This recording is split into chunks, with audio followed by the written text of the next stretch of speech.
Today's discussion will be presented in 3 sections since we are recording it for radio broadcast at Federal News Radio 1500 AM. You're welcome to post your questions and comments during the session and we'll try to answer them online. I'd like to introduce our moderator, Jason Miller, Executive Editor of Federal News Radio 1500 AM and federalnewsradio.com.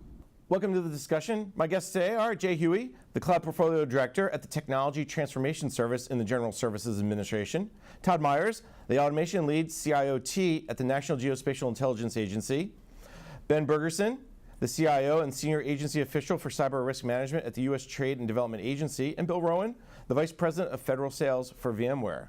Gentlemen, welcome to the discussion. Before we get started, let me set some context for our discussion today. We know agencies have a rare opportunity with the Modernizing Government Technology Act, or MGT Act, to begin the journey to get off legacy systems that many times are hard to secure and don't provide the services to citizens many expect. Quick history. Congress passed and President Donald Trump signed the MGT Act into law as part of the Defense Authorization Bill in December. OMB issued implementation guidance for MGT in February, and agencies had until the end of March to decide if they would set up working capital funds to help bank money for future modernization projects. If MGT gives agencies a legislative and policy spark, the technology evolution over the past decade, whether we're talking cloud, agile DevOps, or robotics process automation, is giving agencies the fuel to create that fire. And the fire is burning hotter. Bloomberg Government found in late 2017 that over the last 4 years, agencies have spent more than $7.3 billion on cloud computing services, including $1.8 billion in 2017 alone. That's double the amount spent just 5 years ago. And you can look at the number of RFIs, RFPs, other acquisition actions. They also have increased dramatically over the last 6 to 9 months, especially with the administration's ramped up proposal around the IT modernization. Just look at the data from April 2017 on the GSA Schedule 70. GovWin, the market research firm, found the number of task orders going through the IT schedule increased to more than 1,600 in 2017. That's from just 600 in 2016. But contracts and policies don't always translate into IT modernization and better cybersecurity. Several challenges and questions are emerging about how agencies can use the cloud and deal with cyber risk. How can agencies find the right balance between IT modernization and better cybersecurity? And there's the never-ending discussion about training and shifting of the workforce.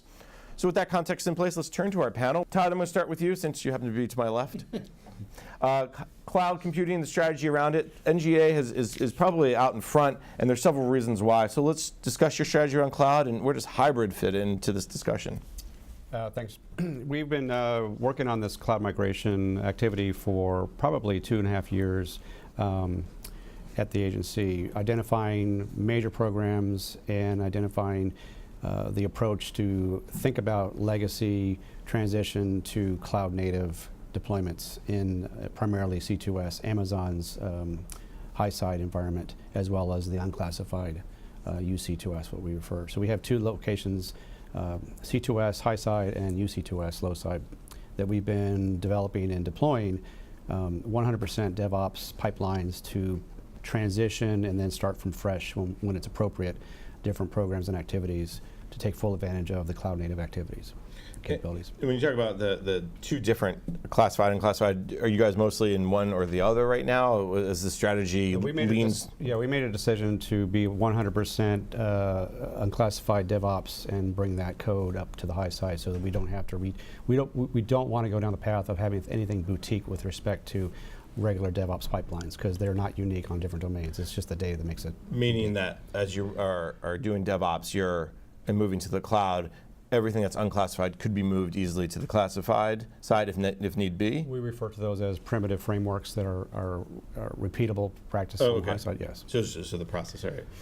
Jay, let me turn to you a little bit now. You're a little different because you're obviously the Cloud Portfolio Director. You're not moving things to the cloud, but you're helping agencies. So let's maybe talk a little bit about the trends you're seeing from where you sit, working with the COEs as well as Centers of Excellence, about this move to the cloud. That's exactly it, Jason. We try and work with agencies where they are and help them move to cloud.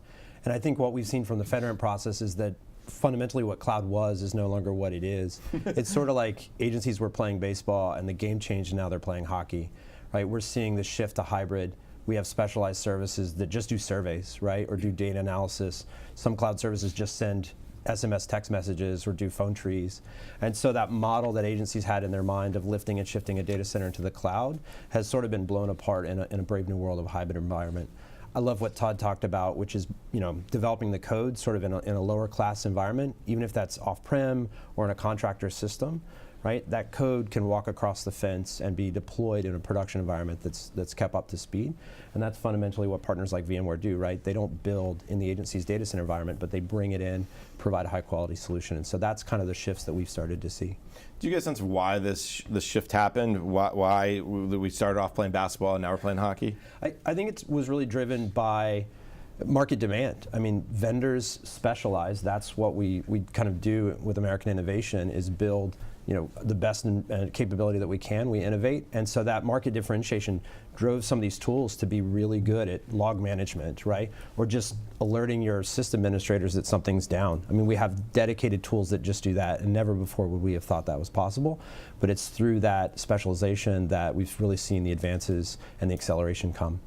You mentioned lift and shift, probably something we'll get to a little bit later in the conversation. Let me turn to Bill from VMware. Give me a sense of the trends you're seeing from your government customers. What are they asking for, and then how are you guys kind of meeting those demands, and what are you seeing in the market? Well, I think to follow on both to Jay and Todd's points, it's interesting, at the open you talked about some of the spend increases. I think another contributing point to this is agencies had significant investment in a lot of the assets inside their own data centers. How are they using those more efficiently? How are those systems becoming a part of that hybrid environment in terms of a private cloud on-prem, and then utilizing cloud service providers, a variety of which are available now to them that may have some aspect of specialization. Maybe it's for core services, so I'm going to get my email versus from a software as a service type platform. Maybe I have some workflow or HR or financial management that I'm going to get as a service. And then maybe there's going to be some of those applications that I just don't feel comfortable, that I think I can support in a cheaper way as an as-a-service model internally. And we certainly see use cases of that, Department of Interior being one, who has created their own shared services model inside the agencies. And I think that we're getting then the aspect of it's the best of both worlds. We certainly see that in the commercial enterprises. So in many respects, the government is aligning very much how the Fortune 50, Fortune 500 are aligning in terms of the aspects of going forth. And I think one of the reasons is they're realizing that when you can't just throw everything to the cloud and you can't keep everything in-house either, is that realization, that evolution of thinking? It's clearly that evolution of thinking, and I think that to our earlier analogy that we're now playing hockey, I think we're probably on the cusp of getting ready to play yet another sport, because we're continuing to see the innovation evolve, and the question becomes what becomes next. And is it around networking? Is it around mobile device management and services that are utilized across these cloud platforms? I think that's probably the most exciting aspect, is we have another round of where innovation can lead to agility and to cost reduction. It's interesting you bring up what's next, and I keep hearing the software piece, that everything's going to be based on software. So maybe that's another question we have as well. So Ben, you started off playing basketball. Now maybe you're playing a little hockey. Now what's next? You're going to play a little highlight with cloud? It's a very exciting time. The U.S. Trade and Development Agency just moved our entire federal agency from electrical to plumbing to network communications to office furniture to the data center and air conditioning. And we are in half a dozen different cloud provider environments, and we are thinking about, okay, with the agency move, what can we take off premises and put into the cloud as a service that is more nimble to spin up and more effective for our remote and traveling users, and what should we keep in-house? So we're transitioning things one piece at a time. Last year we moved our email and our personal network shares. Now we're moving some of our legacy applications like our conference room scheduling. We have a new conference room. It should be easy just to walk in and schedule that room through email or through a tablet or through a device just sitting on the table. We also have a hybrid environment where some things are local and some things are remote.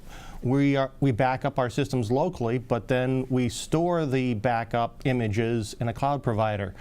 So it is all different kinds of opportunities, and how do you get these different vendors to work together?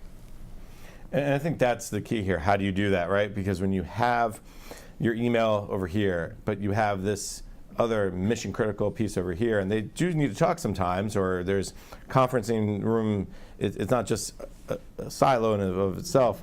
Has that been the challenge so far for you guys to understand, okay, how do we make this hybrid environment work together? 5 years ago, that would have been the case, but now interoperability is a lot smoother, and we're able to get our applications, our collaboration portal, our network shares, our email, our video teleconferencing all talks to each other. Jay, let me bring you on this because I think Ben brings up an interesting point that maybe you could give the broader perspective on. Interoperability is a lot easier. Yeah. The reason why maybe agencies are looking at hybrid, and I was doing another discussion just recently, and I found the hybrid cloud almanac that I think you guys put out, I would guess. Long ago. No, it was only 2017. Long ago. But that really talked about the importance of hybrid cloud and where agencies are going. Is that the difference today that you're seeing, and why we're going to continue with your analogy, playing different sports? Yeah, I think as Ben alluded to, there's the interoperability piece, but the key for an industry and government to work together is that you might have one team playing highlight, one team playing lacrosse, one team playing hockey, one team playing baseball, right? Isolate those teams to the degree that you can. You probably don't back up your calendar and scheduling system the same way you do your financials, right? And so when you speak and ask about what's next, I think it goes to Todd's title, automation. We try and codify those relationships, the interoperability through code, infrastructure as code, standards, whatever your favorite buzzword is, to make sure those connections happen in a successful way. I think it's Bill. interesting, Jay's point on automation. What we find from almost all of our customers across the federal, automation has become their latest drive. Systems that in the past were much more manually operated, much more manually driven, they understand now with these hybrid type environments, that just doesn't work. There becomes failure. People become the failure. Automation needs to take the way. The other part too, though, automation is highlighting additional areas where savings can be driven. And I think that becomes a way of continually looking at what we're doing and what we're driving towards, and how do we add either greater agility and or greater cost savings at the same time, and also prepare us for what's next. Todd, since you have automation in your title and we're talking automation, coming. yeah, you knew it was coming. It was an easy. They set me up, or they set you up. Talk a little bit about what you guys are doing with automation a little bit, and how's that playing into this move to the cloud. I know DevOps is all about automation. So we've learned a lot of lessons over the past 2.5, almost 3 years, and we're in the next phase, which is just a beginning conversation, which is multi-tenancy, multi-cloud, data center operability. So we are specifically moving beyond an application or a system being deployed on shared infrastructure for cost savings. We're at the point where we're literally deploying the same technologies that Apple and Airbnb and Twitter have been using for quite some time, orders of magnitude more performant and far more efficient. Our metrics are around the average. Used to be around 2 to 4% utilization per machine, whether that was in the cloud or on-prem, didn't really matter, because the application and the logic that provided all that infrastructure was really based upon legacy design, right? Even if you put multi-tenants on a host machine, you still have per tenant less than 4% utilization of whatever's happening. So we transitioned and we used some technologies that allow us to abstract all the infrastructure as one big logical unit. And now we're getting on average 60 to 80% utilization, which can trigger a whole bunch of business impacts, reprioritizing programs and how they think about cross spending the dollars for the capabilities. Gets into a little bit of cultural pushback with respect to programs letting go of what they were controlling in the past. So we're going through a whole series of technology, cultural impacts, people positions to align towards those efficiencies. Part of the automation has spawned out of our really strong quest for not just automating security, but making security part of the process in a digital format. The days of entering a spreadsheet with thousands of IPs, I won't give you the actual numbers, but it's more double-digit numbers of thousands of IPs, to align to a human, IP to a human, is really not how you can operate in today's fashion, especially when we're launching containers and we run something and 2 seconds later it's no longer being run, right? So the methodology and the thought process of scanning a container, putting agents on a container is all foreign to a lot of folks, but it's standard. It's just the general purpose way things are done in industry. So we're folding all that in to make sure that we can automate our deployments of our clusters, and part of that automation is to bake in from the beginning all of the NIST controls, all of the YAML description files with respect to the security controls. And so when we go to ATO, we actually have the ATO as part of the end state in the beginning, not people reviewing after we've deployed it. And I know I heard someone talk just recently, ATO in a day, right? That your guys are almost about a week. So, Jay, you want to jump in? I just, to build on Todd's point, if we embrace all that cloud has to offer, the sort of dynamicism, it's going to be elastic, it's going to expand. So sometimes you play the sport with 11 people, sometimes 111. And that's the other dimension of hybrid, is sort of that horizontal and vertical capability. And so it's okay if the rules change a little bit, and frankly that's what we want, right? You get a DDoS attack, you can mitigate that through a certain set of capabilities in the cloud. You get the Mother's Day problem or tax filing, you can mitigate that through a set of capabilities. That's the whole goal. And that aspect of building the security in, as Todd was talking about, from the very beginning versus something being bolted on, we feel there's going to be a tremendous amount of resiliency built into the application from the very beginning. And therefore, wherever the application goes, that security is built into that application from the very beginning. That'll lead to much more secure environments across the board.